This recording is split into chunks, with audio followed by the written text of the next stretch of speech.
हरे कृष्णा कृष्ण कृष्ण हरे हरे हरे हरे राम राम हरे राम राम राम हरे कृष्णा कृष्ण कृष्ण हरे हरे हरे राम राम राम हरे हरे राम हरे राम कृष्णा राम हरे कृष्ण कृष्ण हरे हरे हरे कृष्ण कृष्ण हरे हरे राम राम हरे हरे हरे कृष्णा कृष्ण कृष्ण हरे हरे हरे राम राम राम हरे हरे हरे कृष्णा कृष्ण कृष्ण हरे हरे हरे राम राम राम हरे हरे हरे हरे कृष्णा ഹരേ കൃഷ്ണ. പ്രണാമം, എല്ലാവർക്കും പ്രണാമം. ഹരേ കൃഷ്ണ. ഓം നമോ ഭഗവതേ വാസുദേവായ. ഓം നമോ ഭഗവതേ വാസുദേവായ. ഓം നമോ ഭഗവതേ വാസുദേവായ. ഓം അജ്ഞാനതിമിരാന്തസ്യ ജ്ഞാനാഞ്ജനാശലാകയ ചക്ഷുരുന്മീലിതം യേന തസ്മൈ ശ്രീഗുരവേ നമഃ. നമോ വിഷ്ണുപാദായ കൃഷ്ണപ്രേഷ്ഠായ ഭൂതലേ ശ്രീമതേ ഭക്തിവേദാന്ത സ്വാമിനിധി നാമിനെ. നമസ്തേ സാരസ്വതേ ദേവേ ഗൗരവാണി പ്രചാരിണേ നിർവിശേഷ ശൂന്യവാദി പാശ്ചാത്യദേശകാരിണേ. ജയ ശ്രീ കൃഷ്ണ ചൈതന്യ പ്രഭു നിത്യാനന്ദ ശ്രീ അദ്വൈത ഗദാധര ശ്രീവാസാദി ഗൗരഭക്തവൃന്ദ. ഹരേ കൃഷ്ണ കൃഷ്ണ കൃഷ്ണ ഹരേ ഹരേ ഹരേ രാമ രാമ രാമ ഹരേ ഹരേ. ഹരേ കൃഷ്ണ. ശ്രീ ശ്രീ രാധാ ഗോവിന്ദ് ടെമ്പിൾ ഇസ്കോൺ മാംഗ്ലൂരിന്റെ ഭഗവത്ഗീത ക്ലാസ്സിലേക്ക് എല്ലാവർക്കും സ്വാഗതം. ഹരേ കൃഷ്ണ. എല്ലാവർക്കും പ്രണാമം. ഹരേ കൃഷ്ണ മാതാജി, എല്ലാവർക്കും പ്രണാമം. ഒന്ന് 9ാമത്തെ അധ്യായം രാജവിദ്യ രാജഗുഹ്യ യോഗം. നമ്മൾ 9ാമത്തെ അധ്യായം അല്ലെ, രാജവിദ്യ, വിദ്യകളുടെ രാജാവും, അതായത് പ്രവർത്തികളുടെ കർമ്മങ്ങളുടെ രാജാവും, പിന്നെ രാജഗുഹ്യം, രഹസ്യം, അതീവ രഹസ്യമായിട്ടുള്ള കാര്യമാണ് ഇതില് പറയുന്നത് രാജവിദ്യ രാജഗുഹ്യ യോഗം. അതാണ് നമ്മള് 9ാമത്തെ അധ്യായം. അതിനു മുന്നേ നമ്മൾ ഇന്നലെ അധ്യായത്തിൽ എന്താ പറഞ്ഞു നിർത്തിയത്? 8 ഇന്നലെ എന്താ പറഞ്ഞത്? ലാസ്റ്റ് ഭാഗമായിരുന്നു അല്ലെ, അതായത് മരണം സംഭവിക്കുന്നവർക്ക് എങ്ങനെയാണ് പകല് മരിക്കുന്നവര് പിന്നെ ജനിക്കത്തില്ല, ഭഗവത്പദം പ്രാപിക്കും. ഇതൊന്നും ആർക്ക് ബാധകല്ല? ഭക്തന്മാർക്ക് ഇതൊന്നും ബാധകല്ല അല്ലെ, ബാധകമല്ല. അപ്പൊ നമുക്ക് ഭക്തി ആയിക്കഴിഞ്ഞാൽ ഭക്തി മാത്രം നോക്കിയാൽ മതി നമ്മൾ. അപ്പൊ നമുക്ക് ഇതൊന്നും ചിന്തിക്കേണ്ട ആവശ്യം വരുന്നില്ല. പിന്നെ എന്ത് പറഞ്ഞത്? പിന്നെ ഭഗവാൻ പറഞ്ഞു, ഭഗവാനെ കുറിച്ച് സ്മരിച്ചിട്ട് അല്ലെ, മരണസമയത്ത് ഭഗവാനെ കുറിച്ച് സ്മരിച്ചാലാണ് ഭഗവാനെ പ്രാപിക്കാനായിട്ട് സാധിക്കാന്നുള്ളതും ഭഗവാൻ പറഞ്ഞു തന്നു. പിന്നെ പരമമായ ധാമം ചിന്താമണി ധാമമാണെന്നും, ഭഗവാന്റെ ധാമത്തിൽ എത്തിക്കഴിഞ്ഞാല് പിന്നെ വീണ്ടും തിരിച്ചിങ്ങോട്ട് വരേണ്ടത് വരുന്നില്ല എന്നുള്ളതും പറഞ്ഞു തന്നു അല്ലെ. ഭഗവാന്റെ ധാമം ചിന്താമണി ധാമമാണ്. നമ്മൾ ആഗ്രഹിക്കുന്നതെല്ലാം ചിന്തിക്കുന്ന വഴി നമ്മളെ നടക്കുന്നതാണ് ഇവിടെ ചിന്താമണി ധാമത്തില്. പിന്നെ വേറെന്താ പറഞ്ഞത്? എങ്ങനെയുള്ളവർക്കാണ് ഇഹലോകം വിടുമ്പോൾ ഭഗവാനെ പ്രാപിക്കാൻ സാധിക്കുന്നത്? എങ്ങനെയുള്ളവർക്കാണെന്ന് ഭഗവാൻ പറഞ്ഞു തന്നു.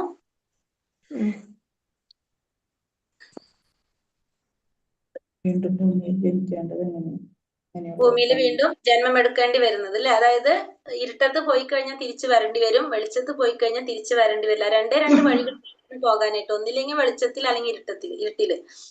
ഇരുട്ടില് പോയി കഴിഞ്ഞാല് തിരിച്ചു വരേണ്ടി വരും, വെളിച്ചത്തിൽ പോയി കഴിഞ്ഞാൽ വരേണ്ടി വരില്ല എന്നാണ് പറഞ്ഞത്.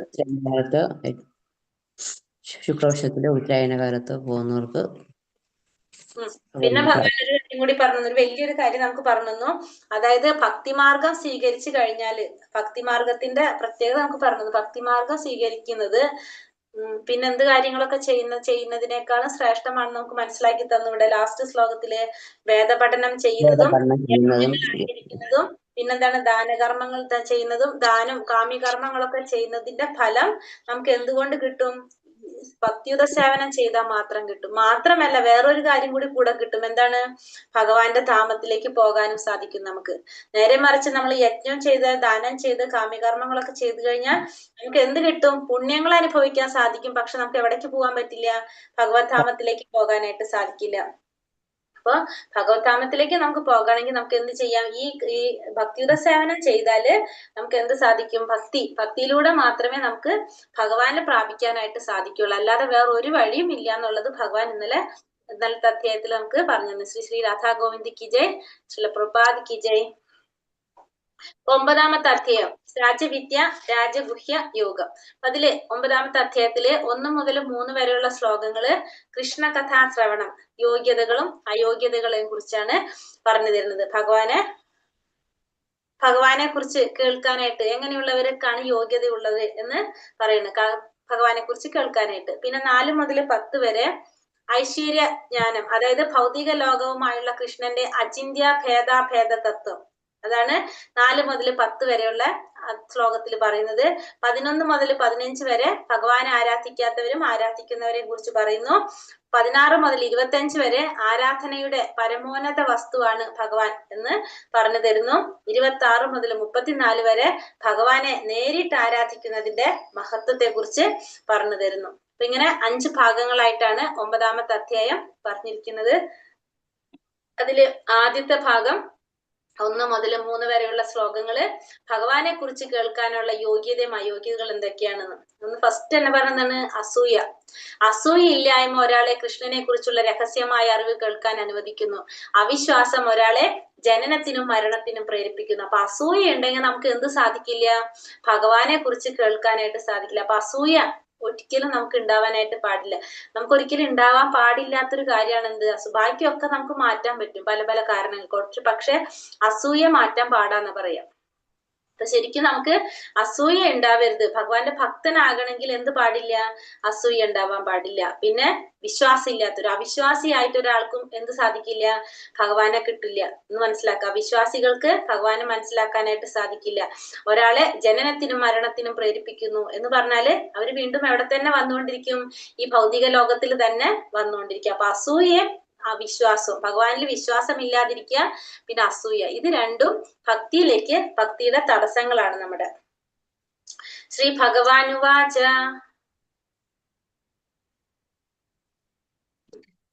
ഭഗവാനുവാച ഇദം തൂതേ ഗുഹ്യതമം പ്രവിക്ഷ്യാമ്യാനസൂയവേ ജ്ഞാനം വിജ്ഞാന സഹിതം യജ്ഞാത്വാ മോക്ഷ്യസേ ശുഭാത്. ഭഗവാൻ പറഞ്ഞു, പ്രിയപ്പെട്ട അർജുന, നീ ഒരിക്കലും എന്നിൽ അസൂയാലുവായിട്ടില്ല. അതിനാൽ അതീവ രഹസ്യമായ ഈ ജ്ഞാനവും വിജ്ഞാനവും നിന്നെ ഗ്രഹിപ്പിക്കാം. ഇതറിഞ്ഞാൽ ജീവിത ക്ലേശങ്ങളിൽ നിന്ന് മുക്തി നേടാൻ സാധിക്കും. അപ്പൊ അർജുനനോട് പറയാണ്, നിനക്ക് ഞാൻ എന്തുകൊണ്ടാണ് ഇതൊക്കെ പറഞ്ഞു തന്നത്? നീ ഒരിക്കലും എന്നിൽ അസൂയാലുവായിട്ടില്ല. അതുകൊണ്ടാണ് ഈ രഹസ്യമായിട്ടുള്ള ജ്ഞാനവും വിജ്ഞാനവും നിനക്ക് ഞാൻ പറഞ്ഞു തരുന്നത്. ഇത് അറിഞ്ഞു കഴിഞ്ഞാല് നിനക്ക് ഈ ഭൗതിക ക്ലേശങ്ങളിൽ നിന്ന് മുക്തനാകാനായിട്ട് സാധിക്കും. അപ്പൊ അർജുനനോട് ഭഗവാൻ പറയാണ്, നീ ഒരിക്കലും എന്നിൽ അസൂയാലുവായിട്ടില്ല. കാരണം ഭഗവാനെ കുറിച്ച് കേൾക്കും തോറും, ഇപ്പൊ 2ാമത്തെ അധ്യായത്തിൽ തൊട്ട് ഭഗവാൻ ഓരോന്നോരോന്ന് പറഞ്ഞു തുടങ്ങിയിട്ടുണ്ടായിരുന്നു അല്ലെ. ആ ഓരോ അധ്യായത്തിൽ ഭഗവാനെ കുറിച്ച് പറയും തോറും അർജുനന് ഭഗവാനോട് ഒരിക്കലും അസൂയ തോന്നിയിട്ടില്ല. കാരണം അർജുനന്റെ മനസ്സ് മുഴുവൻ ആർക്കറിയാൻ സാധിക്കും? ഋഷികേശനാണ് ഭഗവാൻ. അപ്പൊ ഭഗവാൻ അറിയാം. അപ്പൊ അർജുനനെ ഇത് കേൾക്കും തോറും ഭഗവാനോടുള്ള ഒരു ഇഷ്ടവും ആദരവും ഒക്കെ വർദ്ധിച്ച് വരുന്നു എന്നല്ലാതെ ഒരിക്കലും ഭഗവാനോട് അർജുനന് അസൂയ തോന്നിയിട്ടില്ല. അപ്പൊ അതുകൊണ്ടാണ് നിനക്ക് ഞാൻ എന്ത് പറഞ്ഞു തരുന്നത്? ഇത് പറഞ്ഞു തരുന്നത്. അപ്പൊ നിനക്കിത് അറിഞ്ഞു കഴിഞ്ഞാൽ, ഈ ജ്ഞാനവും വിജ്ഞാനവും നിനക്ക് അറിഞ്ഞു കഴിഞ്ഞാൽ നിനക്ക് എന്ത് സാധിക്കും? ഭൗതികമായിട്ടുള്ള ജീവിതത്തിന്റെ ക്ലേശങ്ങളിൽ നിന്ന് നിനക്ക് മുക്തനാകാനായിട്ട് സാധിക്കും. ഇവിടെ നമ്മൾ പറഞ്ഞ അധ്യായത്തിനെ കുറിച്ച് പറയുകയാണെന്ന്. 1ാമത്തെ അധ്യായം നമുക്കറിയാം ആമുഖമായിരുന്നു അല്ലെ, കുരുക്ഷേത്ര യുദ്ധക്കളത്തിലെ സൈന്യ നിരീക്ഷണം. 2ാമത്തെ 3ാമത്തെ അധ്യായത്തില് നമുക്ക് ആധ്യാത്മിക ജ്ഞാനം, രഹസ്യമായ കാര്യം പറഞ്ഞു തന്നു. അതായത് 2ാമത്തെ അധ്യായത്തിൽ നമുക്ക് എന്തിനെ കുറിച്ച് പറഞ്ഞു തന്നു? ജീവാത്മാവിനെ കുറിച്ചും ജീവാത്മാവും പരമാത്മാവും തമ്മിലുള്ള ബന്ധം, ശരീരം കൊണ്ടുള്ള ബന്ധം, അതിനെ കുറിച്ചൊക്കെയാണ് നമുക്ക് ഏത് അധ്യായത്തിൽ പറഞ്ഞു തരുന്നത്? 2ാമത്തെ അധ്യായത്തില് പറഞ്ഞു തരുന്നത്. അപ്പൊ ആധ്യാത്മിക കാര്യങ്ങളെ കുറിച്ച് പറഞ്ഞു തന്നു. അതനുസരിച്ചുകൊണ്ട് 3ാമത്തെ അധ്യായത്തിൽ നമുക്ക് എന്ത് പറഞ്ഞു തന്നു? ആ രഹസ്യമായ കാര്യങ്ങൾ വെച്ചുകൊണ്ട് നമ്മൾ എങ്ങനെയാണ് പ്രവർത്തിക്കേണ്ടതെന്ന്, നമ്മുടെ കർമ്മം എങ്ങനെയായിരിക്കണം എന്നുള്ളതാണ് നമുക്ക് അത് വെച്ചിട്ട് 3ാമത്തെ അധ്യായത്തില് നമുക്ക് പറഞ്ഞു തരുന്നത്. അപ്പൊ അതാണ് രഹസ്യമായിട്ടുള്ളത് നമുക്ക് പറഞ്ഞു തരുന്നത്. അത് കഴിഞ്ഞിട്ട് 7ാമത്തെയും 8ാമത്തെ അധ്യായത്തിൽ എന്താണ്? കൃഷ്ണാവബോധത്തെ കുറിച്ച് നമുക്ക് കുറച്ചും കൂടി പറഞ്ഞു തന്നു. അതായത് രഹസ്യപരമായിട്ടുള്ളത് കുറച്ചും കൂടി കാര്യങ്ങൾ പറഞ്ഞു. അതായത് ഭഗവാനെ കുറിച്ച് പറഞ്ഞു തന്നു. ഭഗവാന്റെ വിഭൂതികളെ കുറിച്ച്, കുറെ വിഭൂതികളെ കുറിച്ച് പറഞ്ഞു തന്നു. ശുദ്ധമായിട്ട് എങ്ങനെയാണ് ഭക്തി ചെയ്തുകൊണ്ട് നമുക്ക് അതായത് മരണസമയത്ത് ഭഗവാനെ സ്മരിച്ചുകൊണ്ട് ഭഗവാനെ പ്രാപിക്കാൻ സാധിക്കും എന്നുള്ള കാര്യങ്ങളൊക്കെ നമുക്ക് ഏത് അധ്യായത്തിൽ പറഞ്ഞു? 8ാമത്തെ അധ്യായത്തിൽ പറഞ്ഞു. അതായത് കൃഷ്ണാവബോധത്തെ പറ്റി അറിവ് നൽകുകയാണ് നമുക്ക് ചെയ്തത്. ആദ്യം ആത്മാവിനെ കുറിച്ചും ശരീരത്തിനെ കുറിച്ചും അത് തമ്മിലുള്ള ബന്ധത്തെ കുറിച്ചും ഒക്കെ പറഞ്ഞു കൊടുത്തു. അതിനുശേഷം 3ാമത്തെ അധ്യായത്തിൽ വന്നപ്പോ കർമ്മം ചെയ്യണം, അത് ഭഗവാന് സമർപ്പിച്ചുകൊണ്ട് ചെയ്യണം എന്ന് പറഞ്ഞു കൊടുത്ത്, അപ്പൊ അരഹസ്യമായിട്ട്, അതായത് ആധ്യാത്മിക ജ്ഞാനത്തില് ഏറ്റവും രഹസ്യമായിട്ട് നമ്മൾ ചെയ്യേണ്ട കാര്യങ്ങൾ എന്തൊക്കെയാണെന്ന് പറഞ്ഞു കൊടുത്തു 3ാമത്തെ അധ്യായത്തിലൂടെ. അപ്പൊ പ്രവൃത്തികൾ എങ്ങനെ ചെയ്യണമെന്ന് പറഞ്ഞു. അതാണ് രഹസ്യം എന്ന് പറഞ്ഞത്. അത് കഴിഞ്ഞിട്ട് 7ാമത്തെ 8ാമത്തെ അധ്യായത്തിൽ വന്നപ്പോ നമുക്ക് എന്ത് പറഞ്ഞു തന്നു? 7ാമത്തെ അധ്യായത്തിൽ ഭഗവാന്റെ കുറച്ച് എന്താ പറയാ സൂചന തരുന്നുണ്ട്, വിഭൂതികളുടെ സൂചന ഒക്കെ തന്നു. ഭഗവാന്റെ ഭൗതിക പ്രപഞ്ചവും ആധ്യാത്മിക പ്രപഞ്ചത്തിനെ കുറിച്ചും, ഭൗതിക പ്രകൃതി ആധ്യാത്മിക പ്രകൃതിയെ കുറിച്ച് പറഞ്ഞു തന്നു. ജീവാത്മാക്കളും ഭഗവാനും തമ്മിലുള്ള ബന്ധത്തെ കുറിച്ച്, ഭഗവാന്റെ ഉത്കൃഷ്ട ശക്തിയാണെന്ന് പറഞ്ഞു തന്നു. അങ്ങനെ നമുക്ക് എന്ത് നൽകുന്നുണ്ട്? അറിവ് നൽകി. പിന്നെ അതിനുശേഷം 8ാമത്തെ അധ്യായത്തില് ഭഗവാനെ സ്മരിച്ചുകൊണ്ട് ജീവൻ വെടിയാണെങ്കിൽ ഭഗവാന്റെ അടുത്തേക്ക് പോകാൻ സാധിക്കും എന്ന് പറഞ്ഞു. രഹസ്യതരമായിട്ടുള്ള കാര്യങ്ങൾ നമുക്ക് പറഞ്ഞു തന്നു. അത് കൃഷ്ണാവബോധത്തെ കുറിച്ച് നമുക്ക് പറഞ്ഞു തന്നു. കൃഷ്ണാവബോധമാണ് ഏറ്റവും ആവശ്യമായിട്ടുള്ളതെന്ന് പറഞ്ഞു. ഇനിയിപ്പോ 9ാമത്തെ അധ്യായത്തിൽ എന്തിനെ കുറിച്ചാണ് പറഞ്ഞു തരുന്നത്? ഭക്തിയെ കുറിച്ചാണ് പറഞ്ഞു തരുന്നത്. അതീവ രഹസ്യമായിട്ടുള്ള കാര്യം, അശുദ്ധമായ ഭക്തിയെ കുറിച്ച്, അതെങ്ങനെയാണ് നമുക്ക് ചെയ്യാൻ സാധിക്കുക, അതിനെ കുറിച്ചാണ് ഇവിടെ പറഞ്ഞു തരുന്നത്. അതാണ് അതീവ രഹസ്യമായിട്ടുള്ള കാര്യമാണ് ഇത് 9ാമത്തെ അധ്യായത്തിൽ പറഞ്ഞത്. അതുകൊണ്ടാണ് ഈ അധ്യായത്തിന് ഏത് നമ്മൾ പറയാ സാൻഡ്വിച്ചില് ക്രീം ലെയർ ആണ്, ഏറ്റവും ക്രീമിൽ നിൽക്കുന്ന ആ സെന്റർ പോർഷൻ ആണ് ഇത് 9ാമത്തെ അധ്യായം എന്ന് പറയുന്നത്. ഏറ്റവും വിശേഷപ്പെട്ട ഒരു അധ്യായമാണിത്. ഇവിടെ അർജുനനെ നമുക്കൊരു കാര്യം മനസ്സിലാക്കാൻ സാധിക്കുന്നതാണ്, ഭഗവാൻ ഇങ്ങനെ ഓരോ ഉപദേശങ്ങൾ നൽകിക്കൊണ്ടിരിക്കുമ്പോൾ ഓരോ ഘട്ടം കഴിയുന്തോറും അതെന്താണ്, അത് വളരെയധികം ഗൂഢമായിട്ടും ശ്രേഷ്ഠമായിട്ടും മാറിക്കൊണ്ടിരിക്കുകയാണ് ചെയ്യുന്നത്. അതുകൊണ്ടാണ് അതിനെ രഹസ്യതരം, അതീവ രഹസ്യം എന്ന് പറയുന്നത്. അപ്പൊ ഓരോരോ ഭാഗങ്ങളിലേക്ക് കടക്കും. ഇപ്പൊ നമുക്ക് തന്നെ മനസ്സിലാക്കാം, അർജുനൻ 1ാമത്തെ അധ്യായത്തിൽ അർജുനൻ മാത്രമാണ് പറഞ്ഞുകൊണ്ടിരിക്കുന്നുണ്ടായിരുന്നത് അല്ലെ, 1ാമത്തെ അധ്യായത്തില്. പിന്നെ 2ാമത്തെ അധ്യായത്തില് പിന്നെയും പറഞ്ഞു. ഇങ്ങനെ ഓരോരോ അധ്യായങ്ങൾ കഴിയും തോറും അർജുനന്റെ ചോദ്യങ്ങൾ കുറഞ്ഞുകൊണ്ടിരിക്കുക. ഇപ്പൊ ഭഗവാനെ കൂടുതൽ പറഞ്ഞുകൊണ്ടിരിക്കുന്നത്. കാരണം അർജുനൻ ഓരോന്നോരോന്ന് മനസ്സിലാക്കും തോറും അർജുനൻ എന്ത് ചെയ്തുകൊണ്ടിരിക്കുകയാണ്? അർജുനന്റെ ചോദ്യങ്ങൾ കുറഞ്ഞു വന്നു. ഭഗവാനാണ് ഇപ്പൊ പറഞ്ഞുകൊണ്ടിരിക്കുന്നത്. അപ്പൊ ഇപ്പൊ ഈ അധ്യായത്തിൽ എന്താ പറയുന്നത്? അതീവ രഹസ്യമായിട്ടുള്ള കാര്യങ്ങളാണ് ഈ 9ാമത്തെ അധ്യായത്തില് പറയുന്നത്.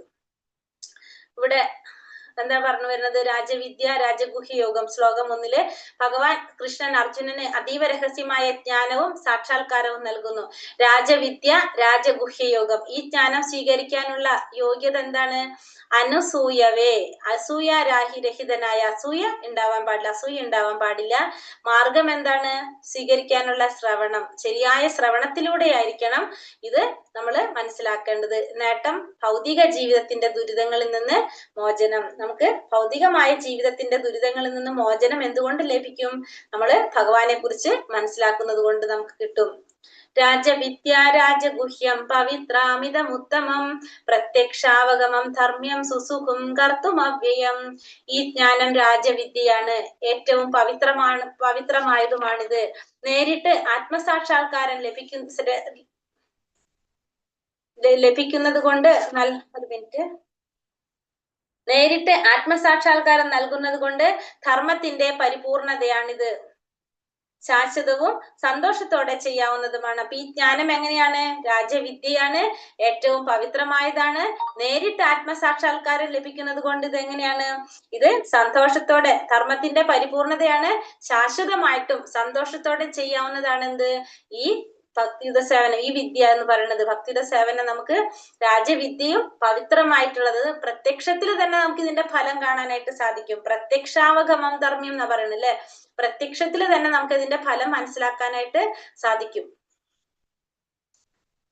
അതീവ രഹസ്യജ്ഞാനത്തിന്റെ മഹത്വങ്ങൾ. അതീവ രഹസ്യമായ ജ്ഞാനം, രാജവിദ്യ വിദ്യകളുടെ രാജാവാണ്, പരമമായ രഹസ്യമാണ്. മുമ്പ് ഉന്നയിച്ച എല്ലാ സിദ്ധാന്തങ്ങളുടെയും തത്വചിന്തകളുടെയും രത്ന ചുരുക്കമാണിത്. ഇവിടെ ജീവാത്മാവിന്റെ പ്രവർത്തനങ്ങളെ സൂചിപ്പിക്കുന്നു. അപ്പൊ ഇതെന്താണിത്?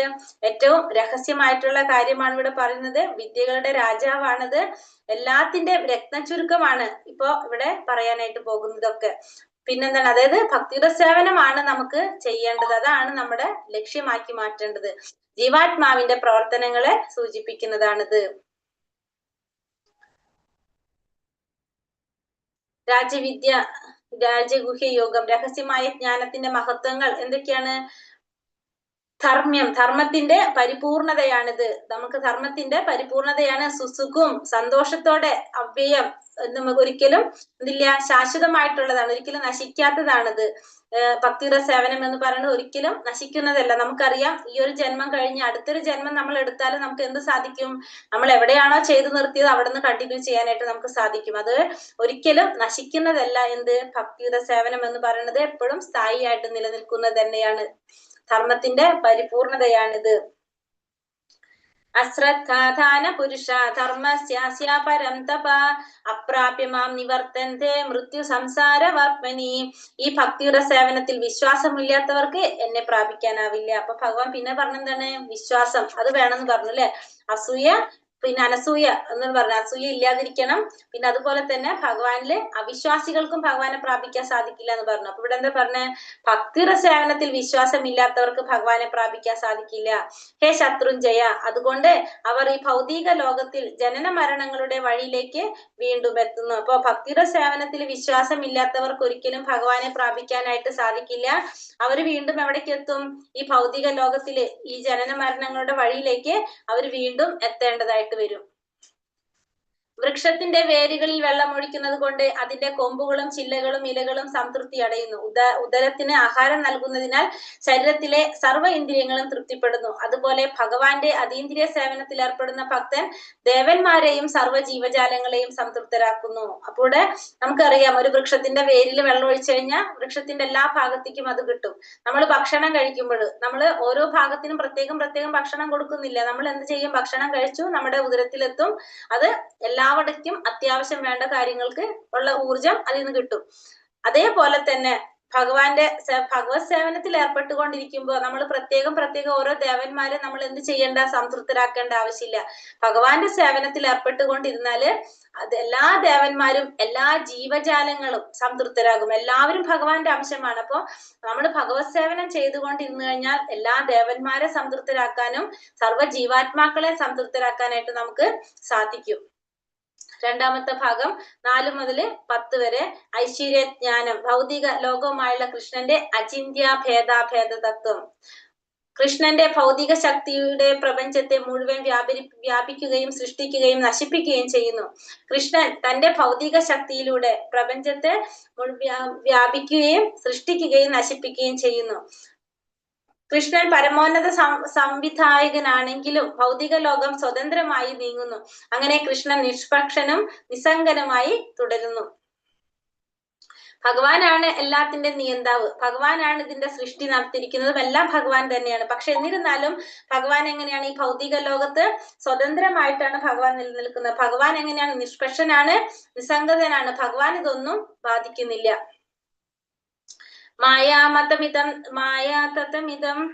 മയാ തതമിദം സർവം ജഗദവ്യക്ത മൂർത്തിന മത്സാനി സർവഭൂതാനി നാചാഹം തേഷു വസ്ഥിത. അവ്യക്തമായ രൂപത്തിൽ ഞാൻ ഈ പ്രപഞ്ചമെമ്പാടും വ്യാപിച്ചു നിൽക്കുന്നു. സർവഭൂതങ്ങളും എന്നിലാണ്, ഞാൻ അവയിലല്ല സ്ഥിതി ചെയ്യുന്നത്. അപ്പൊ ഭഗവാൻ പറയാണ്, ഈ അവ്യക്തമായ രൂപത്തിൽ ഞാൻ ഈ പ്രപഞ്ചം മുഴുവനും വ്യാപിച്ചു നിൽക്കാണ്. എല്ലാ ഭൂതങ്ങളും എന്നിലാണ് സ്ഥിതി ചെയ്യുന്നത്, പക്ഷെ ഞാൻ അവയിലല്ല സ്ഥിതി ചെയ്യുന്നത്. ഭഗവാൻ എല്ലാത്തിൽ നിന്നും വിട്ടു നിൽക്കാണ്. ഭഗവാൻ ഒരു രാജാവ് തന്റെ പ്രഭാവത്തിന്റെ ആവിഷ്കാരമായ ഭരണകൂടത്തിന്റെ തലവനാണ്. അതിലെ വിവിധ വകുപ്പുകൾ രാജാവിന്റെ ശക്തി പ്രഭാവങ്ങൾ തന്നെ. എല്ലാ വകുപ്പുകളും രാജാവിന്റെ അധികാരത്തിൽ നിലകൊള്ളുന്നു. എങ്കിലും ഓരോ വിഭാഗത്തെയും അദ്ദേഹം സ്വയം കൈകാര്യം ചെയ്യുമെന്ന് പ്രതീക്ഷിച്ചുകൂടാ. അപ്പൊ രാജാവ് എങ്ങനെയാണ്? രാജാവ് ഒരു ഭരണകൂടത്തിന്റെ തലവനായിരിക്കും. എല്ലാ വകുപ്പുകളും രാജാവിന്റെ ശക്തി പ്രഭാവങ്ങൾ തന്നെയാണ്. അപ്പൊ എല്ലാ വകുപ്പുകളും രാജാവിന്റെ അധികാരത്തിൽ നിലകൊള്ളുന്നുവെങ്കിലും എന്താണ്? രാജാവ് എല്ലാ വിഭാഗത്തെയും അദ്ദേഹം സ്വയം കൈകാര്യം ചെയ്യുമെന്ന് പ്രതീക്ഷിച്ചുകൂടാ. അപ്പൊ എല്ലാത്തിനെ നിയന്ത്രിക്കുന്നത് രാജാവാണ്. പക്ഷെ രാജാവ് ഓരോന്നും പ്രത്യേകം കൈകാര്യം ചെയ്യുന്നത് നമുക്ക് പറയാൻ സാധിക്കില്ല. പക്ഷെ എല്ലാത്തിനും വേണ്ട നിർദ്ദേശങ്ങൾ കൊടുത്തെല്ലാം നിയന്ത്രിക്കാൻ ആർക്ക് സാധിക്കും? രാജാവിന് സാധിക്കും. അങ്ങനെ ഓരോന്നിനെയും കൈകാര്യം ചെയ്യുന്നു നമുക്ക് പ്രതീക്ഷിക്കാൻ പറ്റില്ല. ഗോചരങ്ങളായ ആവിർഭാവങ്ങൾ ഭൗതിക ലോകത്തിലായാലും ശരി, ആധ്യാത്മിക ലോകത്തിലായാലും ശരി, ഭഗവത് ശക്തിയുടെ അധിഷ്ഠിതങ്ങളാണത്. അവിടുത്തെ വിവിധ ശക്തികളുടെ സങ്കലനത്താലാണ് സൃഷ്ടി സംഭവിക്കുന്നത്. അപ്പൊ നമുക്ക് ഗോചരങ്ങളായിട്ടുള്ള ആവിർഭാവങ്ങൾ, നമ്മുടെ നമുക്ക് കാണാൻ സാധിക്കുന്ന ഗോചരങ്ങളായിട്ടുള്ള നമ്മുടെ ദൃഷ്ടിക്ക് കണ്ണുകൊണ്ട് കാണാൻ സാധിക്കുന്ന ആവിർഭാവങ്ങൾ. അപ്പൊ ഭൗതിക ലോകത്തിലായാലും ആധ്യാത്മിക ലോകത്തിലായാലും ഭഗവത് ശക്തിയിൽ അധിഷ്ഠിതങ്ങളാണിത്. എല്ലാതും എന്താണ്? ഭൗതിക പ്രകൃതി ആയാലും ആധ്യാത്മിക പ്രകൃതി എല്ലാം ഭഗവാന്റെ ശക്തിയിൽ അധിഷ്ഠിതമായിട്ടുള്ളതാണ്. അപ്പൊ ഭഗവാന്റെ വിവിധ ശക്തികളുടെ സങ്കലനത്താലാണ് ഇവിടെ സൃഷ്ടി സംഭവിക്കുന്നത്. ഇവിടെ സൃഷ്ടി നടത്തുന്നതും എങ്ങനെയാണ്? ഭഗവാന്റെ തന്നെ വിവിധ ശക്തികളുടെ സങ്കലനത്തിന്റെ ഫലമായിട്ടാണ് സൃഷ്ടി സംഭവിക്കുന്നത്. അത് നമുക്ക് കാണാവുന്നതായാലും ശരി, കാണാൻ സാധിക്കാത്തതായാലും ശരി, എല്ലാതും എങ്ങനെയാണ്? ഭഗവാന്റെ ശക്തിയിൽ അധിഷ്ഠിതമായിട്ടുള്ളതാണ്. അത് ഭൗതിക ലോകത്തിലായാലും ആധ്യാത്മിക ലോകത്തിലായാലും എല്ലാതും. നച്ച മത്സ്ഥാനി ഭൂതാനി പശ്യമേ യോഗമൈശ്വര്യം ഭൂതഭൃന്നച്ച ഭൂതസ്ഥോ മമാത്മാ ഭൂതഭാവന സൃഷ്ടിജാലങ്ങളൊന്നും എന്നിൽ സ്ഥിതി ചെയ്യുന്നില്ല. എന്റെ യോഗ പ്രഭാവം നോക്കൂ. സർവഭൂതങ്ങളുടെയും പരിപാലകനും സർവവ്യാപിയുമാണെങ്കിലും ഞാൻ ഈ പ്രത്യക്ഷ പ്രപഞ്ചത്തിന്റെ ഒരു അംശമല്ല, മറിച്ച് ഞാനാണ് ഈ പ്രപഞ്ചത്തിന്റെ ഉത്ഭവസ്ഥാനം. ഈ സൃഷ്ടിജാലങ്ങളൊന്നും എന്നിൽ സ്ഥിതി ചെയ്യുന്നില്ല. എന്റെ യോഗ പ്രഭാവം നോക്കൂ. ഒന്നും ഭഗവാനിൽ സ്ഥിതി ചെയ്യുന്നില്ല. സർവഭൂതങ്ങളുടെയും പരിപാലകനാണ് ഞാൻ, സർവവ്യാപിയാണ് ഞാൻ. എന്നാലും പക്ഷെ എന്തല്ല, ഈ പ്രത്യക്ഷ പ്രപഞ്ചത്തിന്റെ ഒരു അംശമല്ല ഞാൻ, മറിച്ച് ഈ പ്രപഞ്ചത്തിന്റെ ഉത്ഭവ സ്ഥാനം ഞാനാണ്. ഈ പ്രപഞ്ചം ഉത്ഭവിച്ചത് ആരിൽ നിന്നാണ്? എന്നിൽ നിന്നാണ്. അല്ലാതെ ഈ പ്രപഞ്ചത്തിന്റെ ഒരു അംശമല്ല ഞാൻ. ഭഗവാൻ അംശമല്ല, ഈ പ്രപഞ്ചത്തിന്റെ ഉത്ഭവ സ്ഥാനം ഭഗവാനാണ്. ഭൗതിക പ്രപഞ്ചത്തിൽ നിന്നും വ്യത്യസ്തനാണ് കൃഷ്ണൻ. എങ്കിലും എല്ലാറ്റിനും ആശ്രയസ്ഥാനവും ഇതിനെയാണ് ഇവിടെ ഐശ്വര്യമായ യോഗം അഥവാ ഭഗവാന്റെ യോഗാശക്തി എന്ന് വിവരിക്കുന്നത്. ഇവിടെ പ്രപഞ്ചത്തിൽ നിന്നും വ്യത്യസ്തനാണ് ഭഗവാൻ. ഭഗവാന്റെ സൃഷ്ടിയാണെങ്കിലും ഭഗവാൻ ഇതിൽ നിന്നും വ്യത്യസ്തനാണ്. എല്ലാത്തിന്റെയും ആശ്രയസ്ഥാനം എവിടെയാണ്? ഭഗവാനിൽ തന്നെയാണ്. അതിനെയാണ് ഇവിടെ നമ്മൾ എന്ത് പറയുന്നത്? ഐശ്വര്യമായ യോഗം അഥവാ ഭഗവാന്റെ യോഗാശക്തി എന്ന് പറയുന്നത്. അതാണ് ഭഗവാനെ യോഗ എന്ന് വെച്ചാൽ ഭഗവാനുമായിട്ട് കണക്ട് ചെയ്യുന്നതിനാണ് യോഗ എന്നുള്ളത്. അപ്പൊ യോഗാശക്തി എന്ന് പറയുന്നത് ഇവിടെ എന്താണ്? എല്ലാതും ഈ പ്രപഞ്ചത്തിൽ നിന്ന് വ്യത്യസ്തനാണ് ഭഗവാൻ. അപ്പൊ ഭഗവാന്റെയാണ് ഈ സൃഷ്ടി. പക്ഷെ ഭഗവാൻ എന്താണ്? ഇതിൽ നിന്നും വ്യത്യസ്തനാണ്. ഭഗവാൻ എല്ലാം ചെയ്യുന്നുണ്ടെങ്കിലും ഭഗവാൻ നിരപേക്ഷനാണെന്നാ പറയുന്നത് നമ്മൾ. നിരപേക്ഷനാണ് ഭഗവാൻ. അപ്പൊ എല്ലാതും ഭഗവാന്റെ സൃഷ്ടിയാണ്. എല്ലാം ഭഗവാനുമായിട്ട് ബന്ധപ്പെട്ടാണ് ഇരിക്കുന്നത്. എല്ലാത്തിന്റെ നിയന്താവ് ഭഗവാനാണ്. പക്ഷെ എന്തില്ല? ഭഗവാൻ ഇതൊന്നായിട്ട് യാതൊരു ബന്ധവും ഇല്ല. എല്ലാവരും ഭഗവാനെ ആശ്രയിച്ചിരിക്കും. പക്ഷെ ഭഗവാൻ എങ്ങനെയാണ്? ഭഗവാൻ നിരപേക്ഷനായിരിക്കും എപ്പോഴും.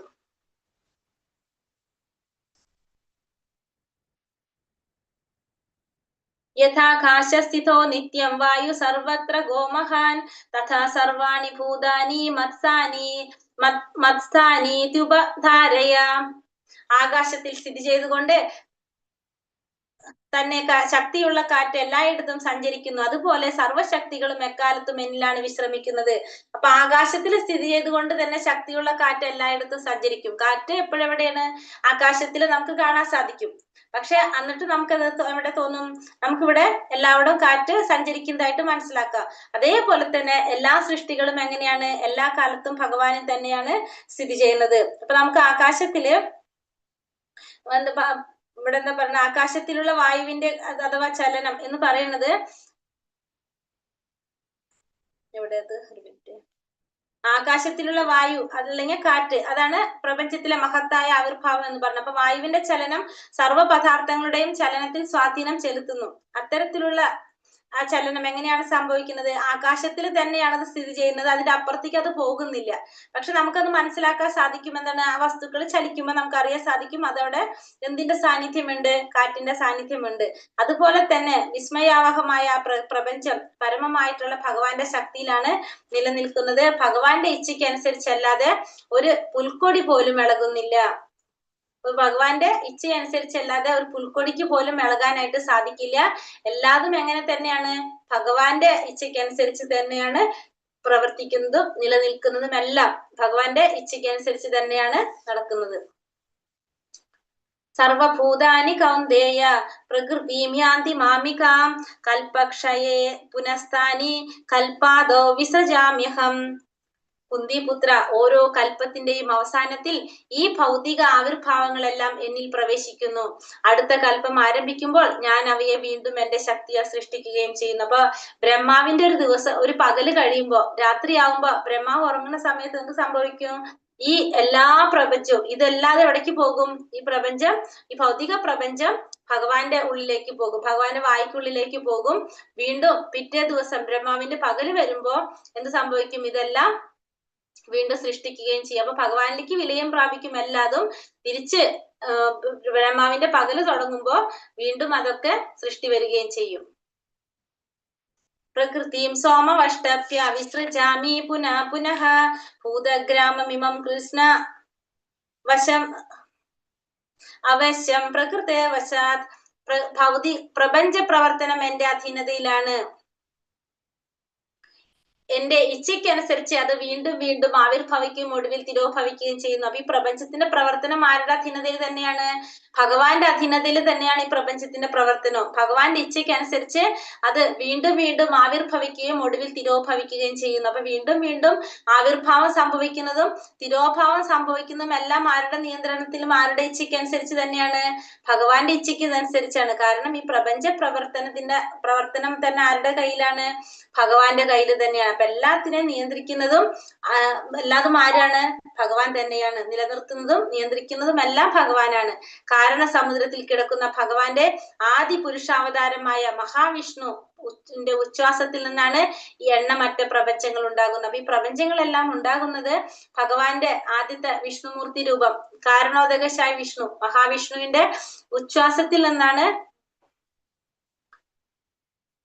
എണ്ണമറ്റ പ്രപഞ്ചങ്ങൾ ഉണ്ടാകുന്നത്. ഓരോ പ്രപഞ്ചത്തിലും ഗർഭോദകശായ വിഷ്ണുവിന്റെ രൂപത്തിൽ ഭഗവാൻ വീണ്ടും പ്രവേശിക്കും. അങ്ങനെയാണ് ഓരോ പ്രപഞ്ചവും സൃഷ്ടിക്കപ്പെടുന്നത്. അങ്ങനെ ആ പ്രപഞ്ചം ഉണ്ടായി കഴിഞ്ഞാൽ ആ പ്രപഞ്ചത്തിന് ജീവൻ നൽകുന്നത് ആരാണ്? ഗർഭോദകശായ വിഷ്ണു ഓരോ പ്രപഞ്ചത്തിലും പ്രവേശിക്കും. അതിനുശേഷം ക്ഷീരോദകശായ വിഷ്ണുവായി ഭഗവാൻ സ്വയം ആവിർഭവിക്കുന്നു. ആ വിഷ്ണുവാകട്ടെ ഏതൊരണുവിലും അന്തർപ്രവിഷ്ടനാകുന്നുണ്ട്. അതിനുശേഷം ക്ഷീരോദകശായ വിഷ്ണുവായിട്ട് ഭഗവാൻ സ്വയം ആവിർഭവിക്കും. ആ വിഷ്ണു എല്ലാവരിലും അന്തർപ്രവിഷ്ടനാകുന്നതും ആ വിഷ്ണു തന്നെയാണ്. എല്ലാവരിലും ആന്തര്യാമിയായിട്ട് ആയിരിക്കുന്നുണ്ട്. പരമാത്മാ രൂപത്തിലെ ഈ ക്ഷീരോദകശായ വിഷ്ണു ഉണ്ടാകും. ഗർഭോദകശായ വിഷ്ണുവിന്റെയാണോ മാതാജി താമര ഉള്ളത്? ആ, ഗർഭോദകശായ വിഷ്ണുവിനാണ് താമര വര. മറ്റേ ആദ്യത്തെ വിഷ്ണുവിന് ഉണ്ടാവില്ല. കാരണോദകശായ വിഷ്ണുവിന് ഉണ്ടാവില്ല.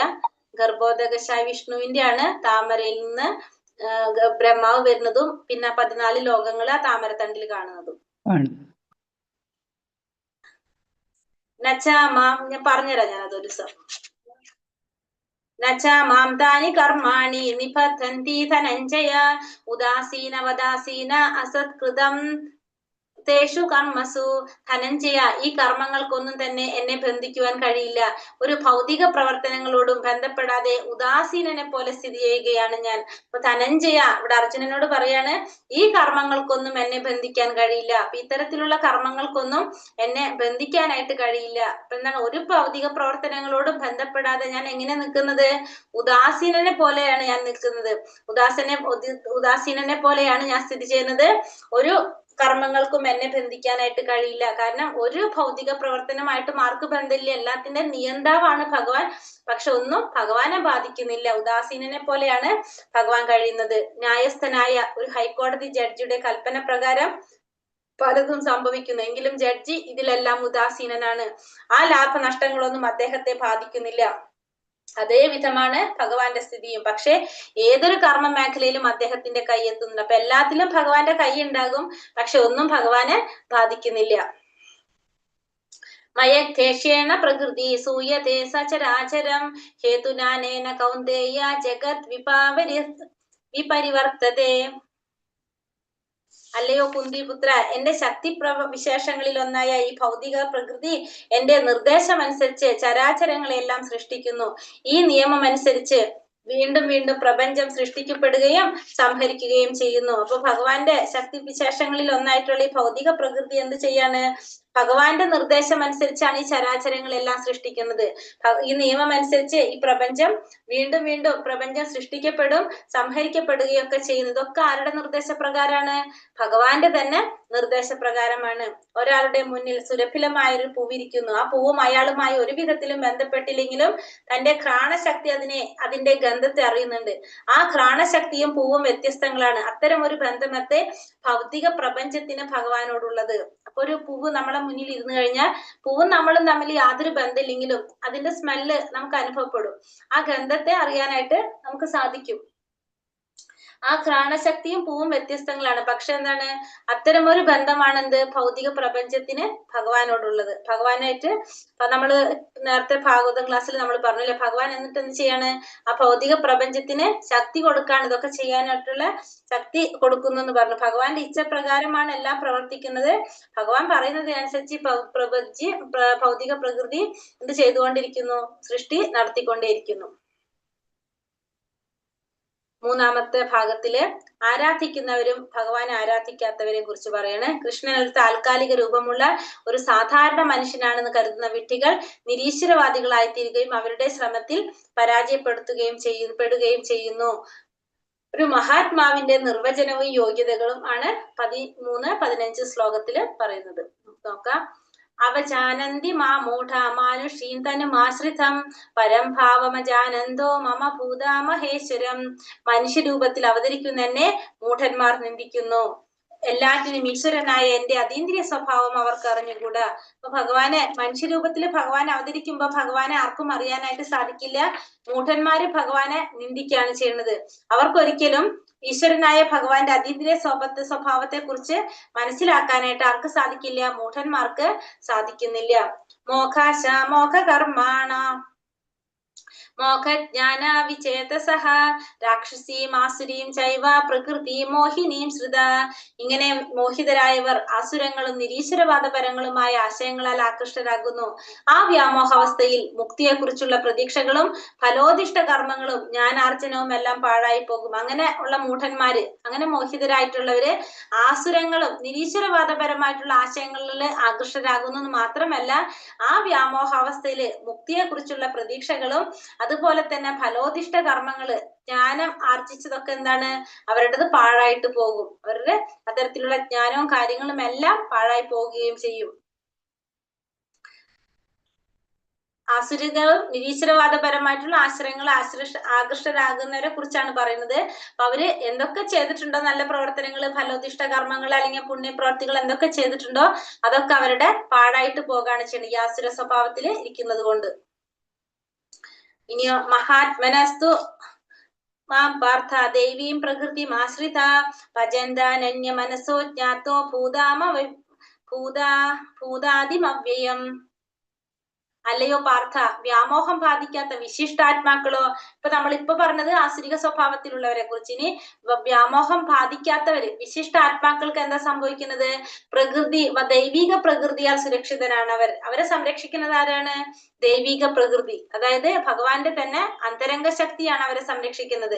സർവഭൂതങ്ങൾക്കും ആദി കാരണവും അവ്യയനുമായ പുരുഷനാണ് ഞാനെന്നറിഞ്ഞുകൊണ്ട് അവർ എപ്പോഴും ഭക്തിപൂർവ്വം എന്റെ സേവനത്തിൽ മുഴുകും. അപ്പൊ ഭഗവാൻ പറയുന്നത് സർവഭൂതങ്ങൾക്കും ആദി കാരണവുമാണ്, അവ്യയനുമാണ് ഭഗവാൻ എന്ന് മനസ്സിലാക്കിക്കൊണ്ട് അവരെപ്പോഴും ഭഗവത് സേവനത്തില് മുഴുകിക്കൊണ്ടേയിരിക്കും. അപ്പൊ വ്യാമോഹം ബാധിക്കാത്ത വിശിഷ്ടാത്മാക്കള് ദൈവിക പ്രകൃതിയാൽ സുരക്ഷിതരായിരിക്കും. അതായത് ഭഗവാന്റെ അന്തരംഗ ശക്തി അവരെ സംരക്ഷിക്കും. സർവഭൂതങ്ങൾക്കും ആദി കാരണനാണ്, അവ്യയനാണ് പരമപുരുഷൻ എന്നറിഞ്ഞുകൊണ്ട് അവർ എപ്പോഴും എന്ത് ചെയ്തുകൊണ്ടിരിക്കും, ഭക്തിപൂർവ്വം ഭഗവാന്റെ സേവനത്തില് ഏർപ്പെട്ടുകൊണ്ടേയിരിക്കും. ദിവ്യശക്തിയിൽ സ്ഥിതി ചെയ്യുന്നു എന്നതാണ് ഒരു മഹാത്മാവിന്റെ പ്രധാന ലക്ഷണം. ഭൗതിക പ്രകൃതിക്ക് അധീനനല്ല അദ്ദേഹം. അപ്പോ ഭൗതിക പ്രകൃതിക്ക് അധീനനല്ല ആ വ്യക്തി, മഹാത്മാവ്.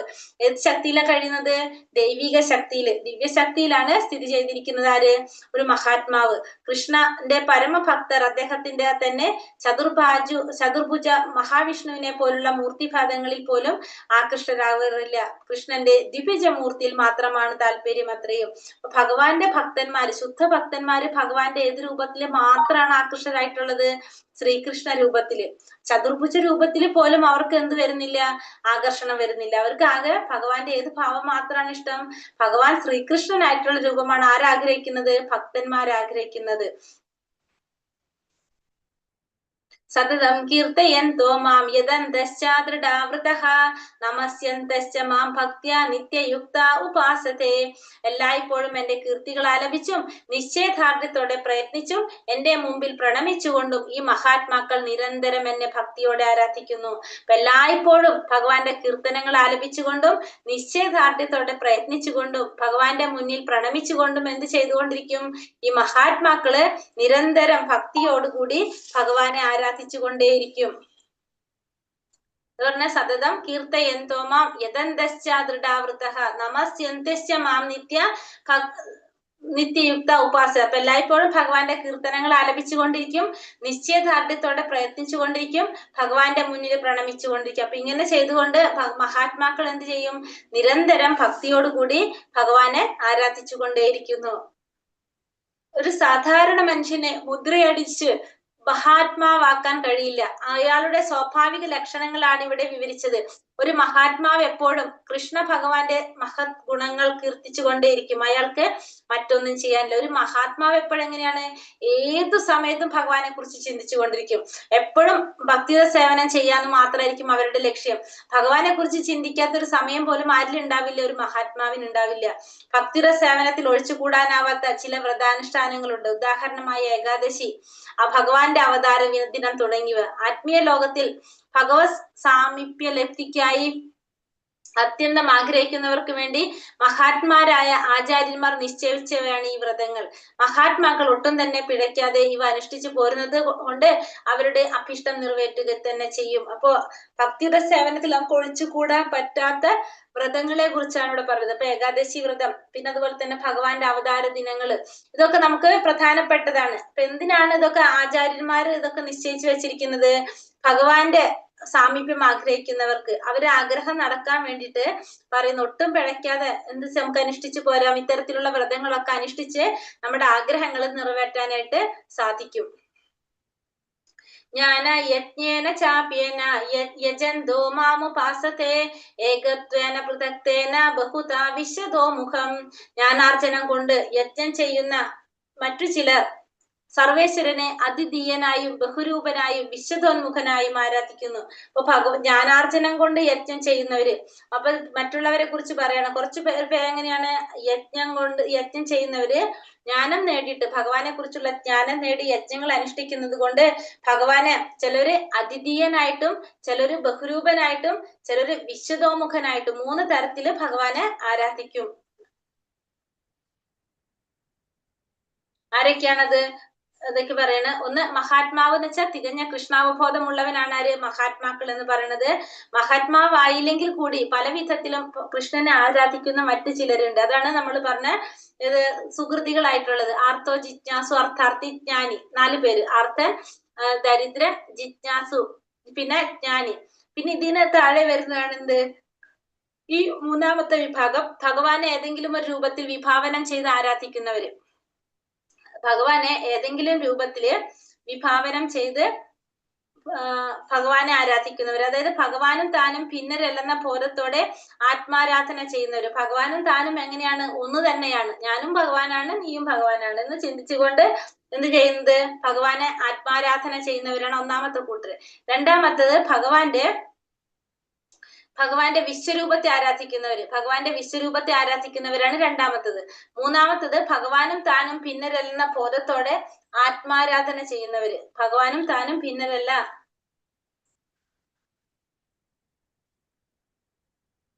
രണ്ടും ഒന്നല്ല. ഭഗവാൻ ഏതെങ്കിലും രൂപത്തിൽ വിഭാവനം ചെയ്ത് അതിനെ ആരാധിക്കുന്നവര്. ഭഗവാൻ ഏതെങ്കിലും രൂപത്തിൽ വിഭാവനം ചെയ്ത് ഭഗവാൻ ആരാധിക്കുന്നവര്. ഒന്ന്, ഭഗവാനും താനും ഭിന്നരല്ല എന്ന ബോധത്തോടെ ഭഗവാൻ ആരാധിക്കുന്നവര്, ഭഗവാന്റെ വിശ്വരൂപത്തെ ആരാധിക്കുന്നു. അങ്ങനെ 3 തരത്തില് നമുക്ക് പറയാം, കാറ്റഗറി ചെയ്തിട്ട് പറയാനായിട്ട് സാധിക്കുന്നത്.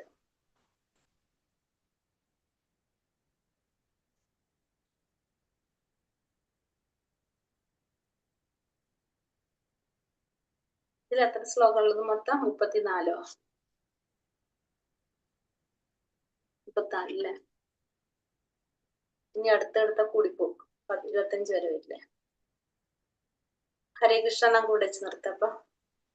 ഹരേ കൃഷ്ണ കൃഷ്ണ കൃഷ്ണ ഹരേ ഹരേ, ഹരേ രാമ രാമ രാമ ഹരേ ഹരേ. വഞ്ചാകൽപത രൂപേശ്ച കൃപാ സിന്ധോഭ്യവച പതിതാനാം പാവനേഭ്യോ വൈഷ്ണവേഭ്യോ നമോ നമ. അനന്ത കോടി വൈഷ്ണവൃന്ദി കി ജയ്. ശ്രീല പ്രഭുപാദ് കി ജയ്. ഗുരുദേവ് കി ജയ്. നിതായ് ഗൗര പ്രമാനന്ദേ. ഹരി ഹരി ബോൽ. ഹരേ കൃഷ്ണ. ഹരേ കൃഷ്ണ ഹരേ കൃഷ്ണ. ഹരേ കൃഷ്ണ. ഹരേ കൃഷ്ണ. അധ്യായം 9 പറയുന്ന രാജഗുഹ്യ യോഗം എന്താണ്? അതീവ രഹസ്യമായ അതീവ രഹസ്യമായത്. അതെന്താണ് സംഭവം? കലർപ്പില്ലാത്ത അതെന്താണ്? ഏറ്റവും രഹസ്യമായത് കലർപ്പില്ലാത്തത്. അതെന്താ കാര്യം? ഭക്തിയുത സേവനം. ജ്ഞാനത്തെ ഭക്തിയുത സേവനം. എന്താണ്? ഭക്തിയുത സേവനത്തെ കുറിച്ചാണ് ഇവിടെ പറയുന്നത്.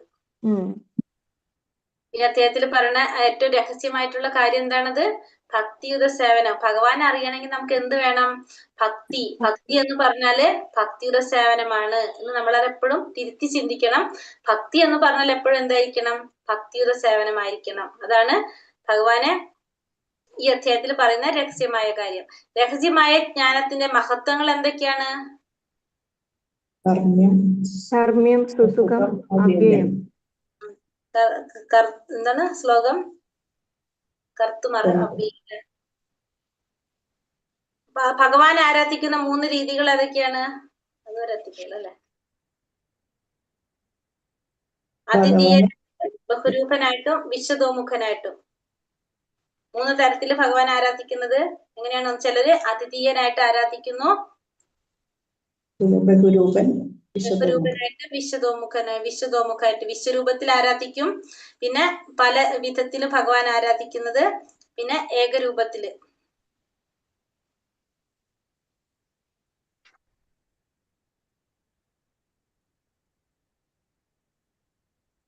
അതില് നമ്മൾ ഒന്നാമത്തെ, ഭക്തന്മാരെ എപ്പോഴും ഭഗവാൻ ഏത് രൂപത്തിൽ ആരാധിക്കുന്നത്? ഭഗവാനെ ശ്രീകൃഷ്ണ രൂപത്തിൽ ആരാധിക്കാനാണ് ആർക്കും ഇഷ്ടം? ഭക്തന്മാർക്ക് ഇഷ്ടം. പിന്നെ നമ്മള് മഹാത്മാക്കളല്ലാത്ത ഭക്തന്മാരുണ്ട്. അവരെന്താണ്? അവര് അവരുടെ ആഗ്രഹങ്ങൾ നടത്താൻ വേണ്ടിയിട്ട് ഭഗവാനെ ആരാധിക്കുന്നത്. അതാണ് നമ്മൾ പഠിച്ചിട്ടുള്ളത് സുകൃതികള്. ആർത്തോ ജിജ്ഞാസു അർത്ഥാർത്ഥി ജ്ഞാനി. 4 കൂട്ടരെ കുറിച്ച് നമ്മൾ പറഞ്ഞത്. പിന്നെ മൂന്നാമത്തത് ഇവിടെ എന്താ പറഞ്ഞത്? ഭഗവാനെ ആരാധിക്കുന്നവര് ഭഗവാനും താനും ഒന്നാണെന്ന് വിചാരിക്കുന്നവര്. പിന്നെ ഭഗവാന്റെ വിശ്വരൂപത്തെ ആരാധിക്കുന്നവര്. പിന്നെ ഒന്ന് ഭഗവാനെ ഏതെങ്കിലും രൂപം വിഭാവനം ചെയ്ത് അതിനെ ആരാധിക്കുന്നവര്. അങ്ങനെ 3 തരത്തില് പറയുന്നുണ്ട്. തങ്ങൾ അദ്വൈതികൾ എന്ന് വിചാരിച്ച് സ്വയം ഭഗവാനാണെന്ന ഭാവേന ആത്മാരാധന ചെയ്യുന്നവരാണ് ഏറ്റവും താഴ്ന്ന വിഭാഗത്തിൽ നിൽക്കുന്നത്. അങ്ങനെയുള്ളവർ എന്താ ചിന്തിക്കുന്നത്? ഞങ്ങള് ഭഗവാനാണെന്ന് വിചാരിക്കും. നമ്മള് ചിലപ്പോ നമ്മൾ കണ്ടിട്ടുണ്ട്, ചില അമ്പലത്തിലൊക്കെ പോകുമ്പോ ചിലവര് തന്നെത്താനെ നിന്ന് വട്ടം കറങ്ങുന്നതാണ്. അതായത് നമ്മള് ഫുള്ള് പ്രദക്ഷിണം വെക്കുമ്പോ അവര് അത് ചെയ്യില്ല. അവരെന്ത് ചെയ്യും? അവര് സ്വയം കറങ്ങും. അതായത് അവരെ ധാരണ എന്താണെന്ന് വെച്ചാൽ ഞാനും ഭഗവാനും ഒന്നാണ്. ഞാനും ഭഗവാൻ ഒന്നാകുമ്പോ നമുക്ക് അമ്പലത്തിന് പ്രദക്ഷിണം വെക്കേണ്ടതെന്ന് മാത്രം മതി, നമ്മൾ കറങ്ങിയാൽ മതി. അതാണ് അങ്ങനെയുള്ളവരാണത് ചിന്തിക്കുന്നവര്. ഇതും ഒരുവിധം ഈശ്വരാരാധന തന്നെ. നിങ്ങൾ യഥാർത്ഥത്തിൽ ഭൗതിക ശരീരമല്ലെന്നും ആത്മാവാണെന്നും അവർക്ക് ബോധമുണ്ട്. പക്ഷെ ഇവിടെ പറഞ്ഞു വെച്ചിട്ടുണ്ടെങ്കിൽ ശ്രീലപ്രഭാതർ എഴുതിയിരിക്കുന്നത് അതും എങ്ങനെയാണ്? ഒരു തരത്തിൽ ആരാധന തന്നെയാണ്. അതായത് അവർക്ക് എന്ത് ബോധമുണ്ട്? താൻ ശരീരമല്ല ആത്മാവാണെന്ന ബോധം അവർക്കുണ്ടെന്ന്. നിരാകാരവാദികൾ ഭഗവാൻ ആരാധിക്കുന്നത് പൊതുവെ ഈ വിധത്തിലാണ്. പിന്നെ രണ്ടാമത്തതാണ് ഇത് ബഹുരൂപത്തിൽ ഭഗവാൻ ആരാധിക്കുന്നത്. അതാണ് നമ്മൾ എന്ത് പറയുന്നത്? ബഹുരൂപത്തിൽ ആരാധിക്കുന്നു എന്ന് പറയുമ്പോൾ അത് എന്താണ് ഉദ്ദേശിക്കുന്നത്? ദേവന്മാരുടെ ആരാധന വരുന്നതോടെ. രണ്ടാമത്തത് ദേവ ഉപാസകരുടെയാണ് രണ്ടാമത്തെ വിഭാഗം പറയുന്നത്. ഏതെങ്കിലും ഒരു വിഭാഗത്തില് വിഭാവനം ചെയ്ത് ഭഗവാൻ ആരാധിക്കുന്നത്, അതായത് ദേവന്മാരെ ആരാധിക്കുന്നവരാണത്. പല രൂപത്തില് ഏത് രൂപത്തിലായാലും ഭഗവത് രൂപമാണെന്ന് ഭാവനയിൽ, അതായത് ആരാധിച്ചാലും എന്താണ്? എല്ലാം ഭഗവാനല്ലെന്ന് ചിന്തിക്കുന്നത്.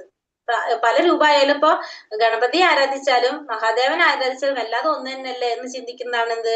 രണ്ടാമത്തെ കാറ്റഗറി നമ്മൾ പറഞ്ഞത്. മൂന്നാമത്തത് എന്താണ്? ഏത് രൂപത്തെയും ഭഗവത് രൂപമാണെന്നാണ് ഭാവനയിൽ അവര് കൽപ്പിക്കുന്നതാണ് രണ്ടാമത്തെ. മൂന്നാമത്തത് പ്രത്യക്ഷ പ്രപഞ്ചത്തിനതീതമായിട്ട് ഒന്നിനെയും സങ്കല്പിക്കാനാവില്ല. മൂന്നാമത്തേതാണ് വിശ്വരൂപം. അവർ പ്രപഞ്ചത്തെ ഉത്കൃഷ്ടമായ ജീവവസ്തു എന്ന് കരുതി അതിനെ ആരാധിക്കുന്നു. അപ്പൊ പ്രപഞ്ചവും ഭഗവാന്റെ ഒരു രൂപം തന്നെയാണ്. അതായത് മൂന്നാമത്തെയാണ് നമ്മൾ പറഞ്ഞ വിശ്വരൂപം. വിശ്വരൂപത്തെ